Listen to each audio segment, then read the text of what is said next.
ইউনূস সাহেব কি তার বাবার টাকা দিবেন? তাও আপনার সাহেব তার বাবার টাকা দিবেন? আমাদের জনগণের ট্যাক্সের টাকা, আমাদের ট্যাক্সের টাকা আপনি আমাদেরকে দিবেন। আপনারা তো দিতে সমস্যা কোথায়? আমরা সিদ্ধান্ত নিয়েছি আমরা এখানে অবস্থান করব। প্রয়োজনে এখানে কালকে 12টা পর্যন্ত আমরা থাকবো। এই রাস্তা আমরা ব্লক করে রাখবো, এখানে থাকবো। এরপরে আগামীকালকে 12টা থেকে আমরা শাহবাগে অবস্থান দিব। আমরা বলেছি আমরা এই শিক্ষক উপদেষ্টার সাথে বসবো না, কারণ যেই শিক্ষা উপদেষ্টা এই শিক্ষকদেরকে শহীদ মিনারে খোলা আকাশে রাত্রি যাপনে বাধ্য করে, যেই শিক্ষা উপদেষ্টা শিক্ষক হয়ে চেয়ারে বসার পরে শিক্ষকদেরকে লাঠিপেটা করে রক্তাক্ত করা হয় এবং শিক্ষকদের রক্তে প্রস্তাব রঞ্জিত হয়, যেই শিক্ষা উপদেষ্টার সময়ে শিক্ষকদের দাড়ি ধরে টানা হয়, যেই শিক্ষা উপদেষ্টা মস্তদে থাকা অবস্থায় শিক্ষকদের জামা ছিঁড়া হয় এবং পুলিশ বক্সে নিয়ে শিক্ষকদেরকে থাপ্পড় মারা হয়, এই ব্যর্থ শিক্ষা উপদেষ্টার সাথে কোনো রকমের আলোচনা আমরা যাব না।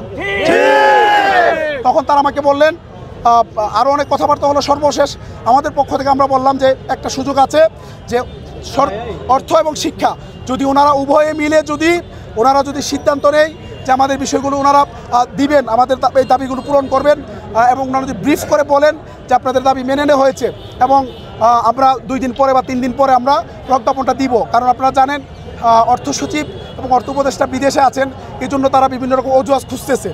আমি বলছি এটা যদি করে ওনারা, তাহলে আমরা আমাদের মাস্টার সচিবালয় প্রজ্ঞাপনটা আমাদের কর্মসূচিটা আমরা প্রত্যাহার করে আমরা শহীদ মিনারে অবস্থান করব। এবং আমাদের সারা বাংলাদেশে ইতিমধ্যে আপনারা দেখেছেন বিভিন্ন মিডিয়ায় আসছে যে সারা বাংলাদেশের এমপিভুক্ত শিক্ষা প্রতিষ্ঠানে একেবারেই শ্রেণী কার্যক্রম বন্ধ হয়ে সারা বাংলাদেশের এমপিভুক্ত শিক্ষা ইতিমধ্যে স্থবির হয়ে পড়েছে, অচল হয়ে পড়েছে।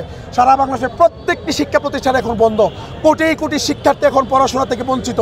অথচ আমাদের এই অথর্ব শিক্ষা উপদেষ্টা তার টুটি চেপে রেখেছেন, একটি শব্দ পর্যন্ত সে বলে না। উপদেষ্টা সে শহীদ মিনারে প্রেস ক্লাবে আমাদের শিক্ষকদেরকে পিটিয়েছে, সে একটা বিবৃতি পর্যন্ত দেয় না। তো আমরা তাদেরকে বলেছিলাম যে ব্রিফ করার জন্য, তারা বলে আমাদেরকে জানিয়েছে তারা এই মুহূর্তে ব্রিফ করতে চায় না। এই জন্য আমরা সচিবালয় থেকে আমরা মুভ করে এসেছি। হাসনাত আবদুল্লাহ এনসিপির তিনি আমাকে ফোন করে অনুরোধ করেছেন যে বিশৃঙ্খল পরিবেশ যাতে না হয় আপনি একটু খেয়াল করবেন। উনি অনুরোধ করেছেন, বলছেন যে আমরা আপনাদের জন্য কাজ করছি। এবং ইতিমধ্যে আমি দেখেছি হাসনাত আবদুল্লাহ নিজে একটা তার ভেরিফাইড ফেসবুক পেজে সে একটা বিবৃতি দিয়েছেন আমাদের দাবির পক্ষে। ওনাদের সংগঠনের পক্ষ থেকে তারা বিবৃতি দিয়েছেন। জামাতের নায়েবে আমিরের নেতৃত্বে একটি প্রতিনিধি দল কালকে একাত্মতা ঘোষণা করেছেন।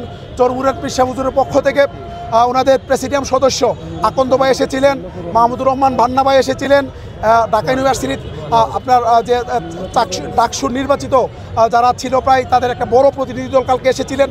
মোটামুটি প্রায় খেলাফতে মজলিসের লোকজন এসেছিলেন, ফুয়াদ ভাই এসেছিলেন, ফুয়াদ ভাই এসেছিলেন, আমরা হাদিব আসছিলেন। সব মিলিয়ে এক কথায় বলা যায় বাংলাদেশের ঢাকা ইউনিভার্সিটি বিশ্ববিদ্যালয় থেকে সাদা দলের শিক্ষকরা তারা বিবৃতি দিয়ে বলেছে দ্রুত দাবি মেনে নেওয়ার জন্য। মোটামুটি এক কথায় বলা যায় ইসলামী ছাত্র শিবিরও বিবৃতি দিয়েছেন। বাংলাদেশ মোটামুটি এক কাতারে এখন চলে এসেছে যে শিক্ষকদের এই দাবি আনতে হবে। আমার প্রশ্ন হচ্ছে, আপনারা কোনো রাজনৈতিক দল না, আপনারা এই রাজনৈতিক দলগুলো সমর্থনে বসেছেন, সুতরাং তারা যেহেতু চাচ্ছে দেওয়ার জন্য আপনাদের এত সমস্যা কোথায়? ইউনূস সাহেব কি তার বাবার টাকা দিবেন? তাও আপনার সাহেব তার বাবার টাকা দিবেন? আমাদের জনগণের ট্যাক্সের টাকা, আমাদের ট্যাক্সের টাকা আপনি আমাদেরকে দিবেন। আপনারা এত দিতে সমস্যা কোথায়? আমরা সিদ্ধান্ত নিয়েছি আমরা এখানে অবস্থান করব। প্রয়োজনে এখানে কালকে 12টা পর্যন্ত আমরা থাকবো। এই রাস্তা আমরা ব্লক করে রাখবো, এখানে থাকবো। এরপরে আগামীকালকে 12টা থেকে আমরা শাহবাগে অবস্থান দিব এবং আমরা সারাদিন 12টার পর থেকে আমরা শাহবাগেই থাকবো। ওখান থেকে আমরা নতুন কর্মসূচি ঘোষণা করব। পাশাপাশি সারা বাংলাদেশের শ্রেণীকক্ষে শ্রেণী কার্যক্রম বন্ধ থাকবে। আমার সারা বাংলাদেশের কোনো শিক্ষক প্রজ্ঞাপন হওয়ার আগ পর্যন্ত কোনো রকমের শ্রেণী কার্যক্রমে অংশগ্রহণ করবে না।